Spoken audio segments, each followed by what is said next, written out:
Hello, welcome in. It's the PHNX Cardinals halftime show. I'm Johnny Venerable. He is Bo Brack, Damon, Dawg, producers extraordinaire. Behind the mic, become a diehard. Go PHNX.com. The Arizona Cardinals in preseason game 3, the finale. Bo trail the Denver Broncos in Denver, 14-3 on the board with a last-second Prater field goal. And I think you can tell general consensus of this fan base is get this preseason stuff up out of here. The Cardinals clearly are not making it a priority. Why should we? Yeah, I mean, look, it's the last piece of audition tape that Clayton Tune's going to get to make his case for QB2 of this organization. Up next is Desmond Ridder. But, I think that the show headline, Lifeless, depth concerns, it encapsulates what we saw much in the first half. Tune does lead this offense to 2 potential scoring drives. Matt Prater able to cash in on the second attempt from 50 yards, drilled it, missed the 55-yarder. But look, I mean, defensively, offensively, up front, getting blown off the line of scrimmage, Zach Wilson is looking like a good quarterback, which is never good for any defense in any situation. I don't care if you've got your 3s and 4s in there. Yeah, defensively not looking good, especially early on in the half. I want to focus on Clayton Tune, Bo. 12 of 17. Numbers don't really tell the story. 119 yards, 90 QB rating, but 3 sacks taken. I would attribute that partially to his protection. I thought he probably could have thrown the ball away a little bit sooner. But bottom line is, scoring drives have not been there for the Arizona Cardinals this preseason. And people might, undervalue that or discredit that. But, 14 points, 13 points, 3 points this preseason so far in That's 10 quarters of play. Like, it's not very good. No, and so I think if you're Clayton Tune, are you seeing improvements? Yeah, he's not turning the ball over. I think he's got a little bit more command of the offense. But I think the Cardinals would tell you privately, we're more comfortable with him. If he's our third quarterback, I don't know if we've seen anything that suggests that Clayton Tune, even with the bevy of talent with the starting offense, Harrison Jr., Michael Wilson, Trey McBride, et cetera, I don't think that would be enough to prop him up. And outside of what we could see here from Desmond Ridder in this complete mop-up job in the second half, they've got to be looking for another quarterback, right?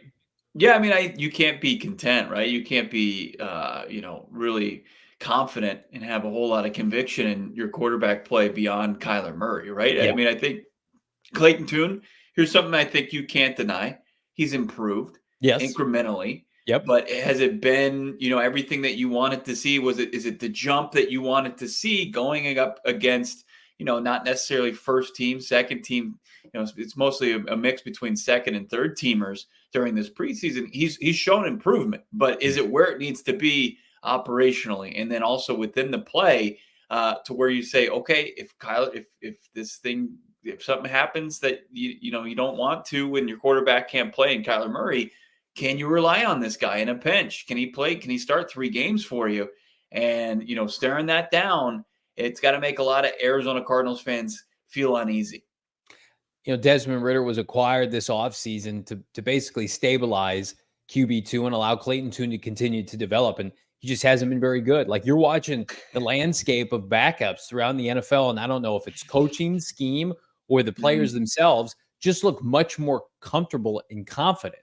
And again, outside of Desmond Ridder pulling, a Houdini act and going for, a couple touchdown drives this second half, in my opinion, he would be a waste of a roster spot based on what we've seen this preseason.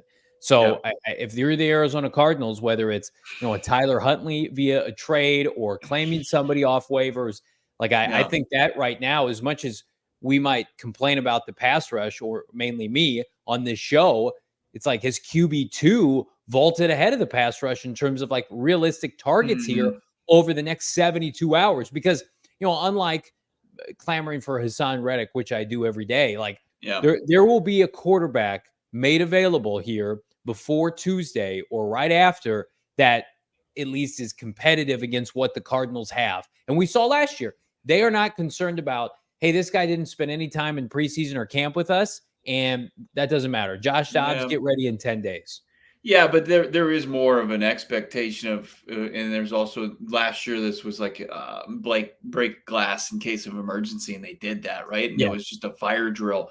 Where I think this is hey, we've got our ones and some high volume backups just ready to go here.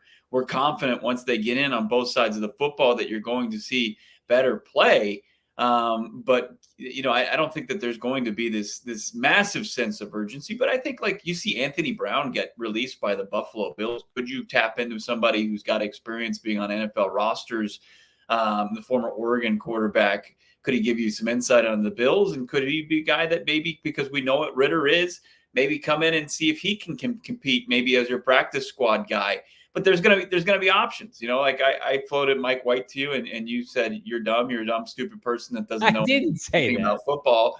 Never text me again. But look, fine. I mean, there's going to be options. There's going to be options to the grass can be greener potentially on the other side of Desmond Ritter.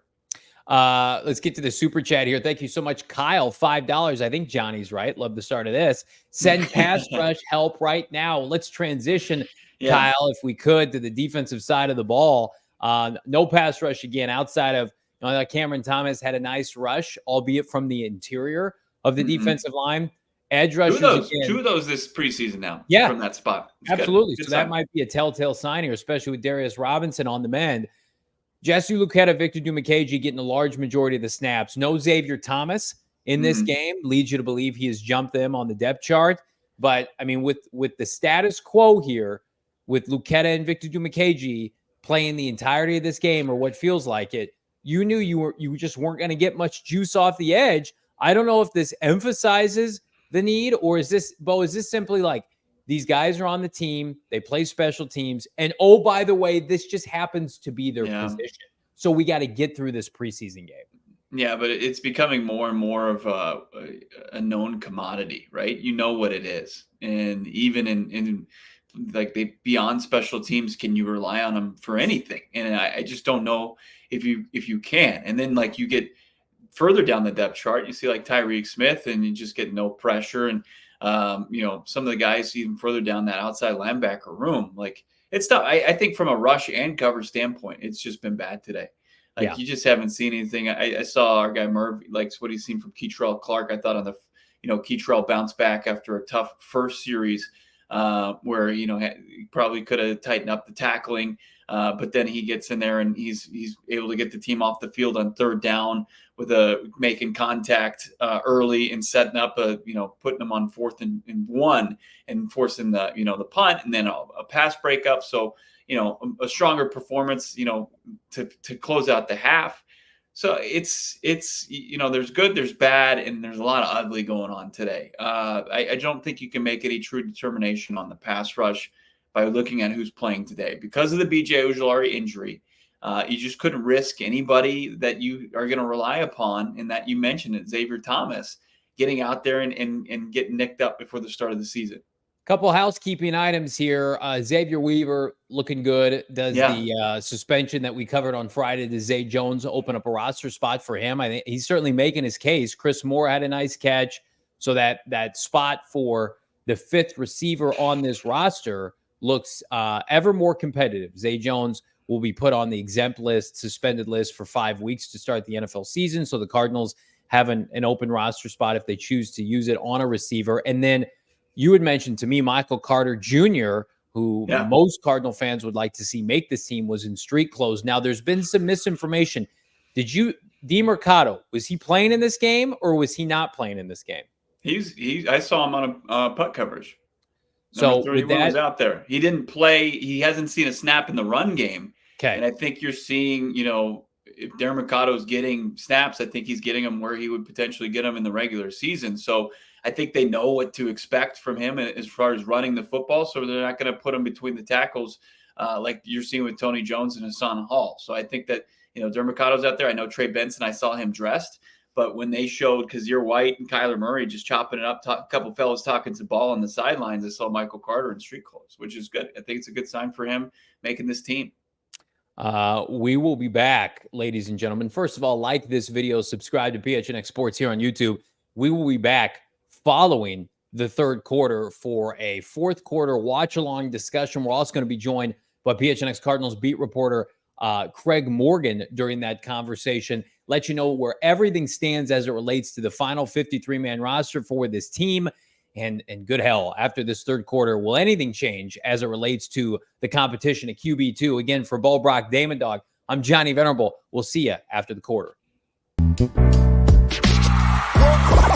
all silly like the mayor.